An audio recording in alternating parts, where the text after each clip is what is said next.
যারা তোমায় আঘাত করে হাসে তাদের বুঝিয়ে দাও তুমি দুর্বল নও, বরং তুমি সেই ব্যক্তি যে আঘাত পেলে আরো শক্ত হও। যত মানুষ চিনতে শিখে যাবেন তত একা বাঁচার ইচ্ছেটাও বেড়ে যাবে। আর বুঝতে শিখবেন একাকিত্ব কখনো বেইমানি করে না, অভিযোগ নয়। অভিজ্ঞতা থেকে বলছি, নিজের জায়গায় দাঁড়িয়ে কখনো অন্যের পরিস্থিতি বোঝা যায় না। জীবনে কঠিন সিদ্ধান্ত নেওয়াটাও নিজের প্রতি আত্মবিশ্বাস।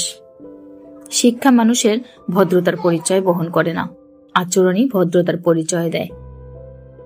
সব জায়গায় নরম থাকতে নেই, কখনো কখনো লোহার মতো শক্তও হতে হয়, না হলে সবাই মাটি ভেবে পা দিয়ে পিষে চলে যায়।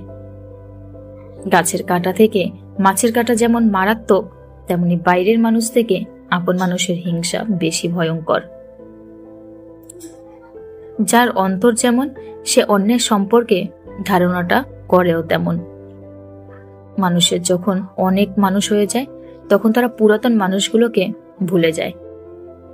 সন্তানকে ততটা শিক্ষায় শিক্ষিত করুন যাতে আপনার অসুস্থ অবস্থায় সে ডাক্তার নিয়ে আসে, উকিল নয়। জীবনে খারাপ সময় আসা অনেক ভালো। খারাপ সময় না আসলে কখনো মুখোশ পরা বেঈমান মানুষগুলোকে চেনা যায় না। মেনে নিলে তুমি ভালো, আর না মানলে তুমি খারাপ। মুখ বুজে সহ্য করলে তুমি ভদ্র, আর মুখের ওপর জবাব দিলে তুমি বেয়াদব। বেঈমান কখনো অনুতপ্ত হয় না, স্বার্থপর কখনো কৃতজ্ঞতা স্বীকার করে না, আর সুবিধাবাদী কখনো কারো আপন হতে পারে না। সমাজে এখন সত্য কথা বলাটা যেন অপরাধ হয়ে গেছে। হয় ঝগড়া সৃষ্টি হয়, নয়তো সম্পর্ক নষ্ট হয়। সবকিছুতে কপালের দোষ দিয়ে লাভ নেই। কিছু জায়গায় কিছু সময় মনেরও দোষ দিতে হয়। মানুষ আঘাত না পাওয়া পর্যন্ত বদলাতে পারে না। যে যত বেশি আঘাত পায় সে তত বেশি বদলায়। মানুষের পতন সেই সময় থেকেই শুরু হয়ে যায় যখন সে আপন মানুষকে হারানোর জন্য পর মানুষের পরামর্শ নেয়।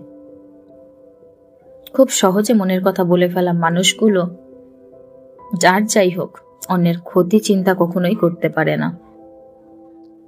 ছোটবেলায় শিখেছি, তুমি কারো ক্ষতি না করলে কেউ তোমার ক্ষতি করবে না। আর বাস্তবে শিখলাম, তুমি যার ভালো চাইবে সেই সবার আগে তোমার ক্ষতি করবে। বদলে যায়নি, অধিকার হারিয়ে গেছে, তাই বিরক্ত করা ছেড়ে দিয়েছি।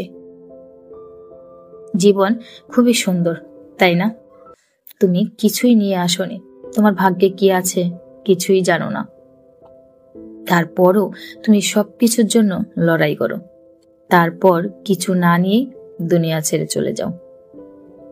টাকা আর সম্মান এক নয়। টাকা তো ভিক্ষা করেও পাওয়া যায়, কিন্তু সম্মান সেটা তো কর্ম, ব্যবহার আর চরিত্রের মাধ্যমে অর্জন করতে হয়। আমার কাছে সেরা মানুষ তারাই যারা অহংকার করার মতো অনেক কিছু থাকা সত্ত্বেও তাদের মাঝে অহংকারের ছিটে ফোঁটাও নেই। আপনার স্থানে যখন অন্য কেউ চলে আসবে তখনই আপনাকে সেই স্থান থেকে বিয়োগ করা হবে, হয়তো কৌশলে নয়তো অজুহাতে। নূপুরের দাম 1000 টাকা হলেও তার স্থান পায়ে, আর টিপের দাম 1 টাকা হলেও তার স্থান কপালে। ইতিহাস সাক্ষী, লবণে কখনো পোকা ধরেনি, কিন্তু মিষ্টিতে প্রতিদিনই ধরে, আবার পিঁপড়েও ধরে। মানুষ সোজা পথে চলতে চায় না, বাঁকা পথেই আগ্রহ বেশি। তাই তো মদ বিক্রেতাকে কোথাও যেতে হয় না, কিন্তু দুধ বিক্রেতাকে বাজারে দাঁড়ে দাঁড়ে ঘুরতে হয়। আমরা সর্বদা দুধ বিক্রেতাকে বলে থাকি, দুধে জল মেশাননি তো, অথচ মানুষ মদে জল মিশিয়ে খায়। কে অদ্ভুত! আজ অব্দি মানুষকে এতটুকুই চিনলাম। জানোয়ার বললে খেপে যায়, অথচ বাঘের বাচ্চা বললে খুশি হয়। দুটোই কিন্তু পশুরই বাচ্চা। কচু পাতা দেখেছেন নিশ্চয়, উপরটা সবুজ আর ভেতরে চুলকানিতে ভরা। ঠিক তেমনই কিছু মানুষ আছে যাদের বাইরে থেকে দেখতে ভীষণ সুন্দর আর পরিপাটি, কিন্তু ভেতরটা আবর্জনায় ভরা। সাপ দুধ খেয়েও বিষ উগড়ে দেয়, আর গরু ঘাস খেয়েও দুধ দেয়। সুতরাং দোষটা খাবারের নয়, পার্থক্যটা স্বভাবের। নিজের যোগ্যতা নিয়ে কখনো অহংকার করবেন না। মনে রাখবেন, পাথর কিন্তু তার নিজের ওজনের জন্যই জলে ডুবে যায়। কি আজব এই দুনিয়া জানেন? যার চোখে ঘুম আছে তার কাছে ভালো বিছানা নেই, যার কাছে ভালো বিছানা আছে তার চোখে ঘুম নেই।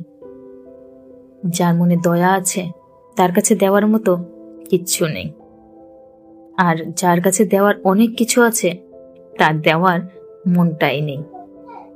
যে সম্পর্কের কদর করে তার সাথে কেউ সম্পর্ক করতে চায় না, আর যে সম্পর্কের কদর করে না তার সাথে সবাই সম্পর্ক রাখতে চায়।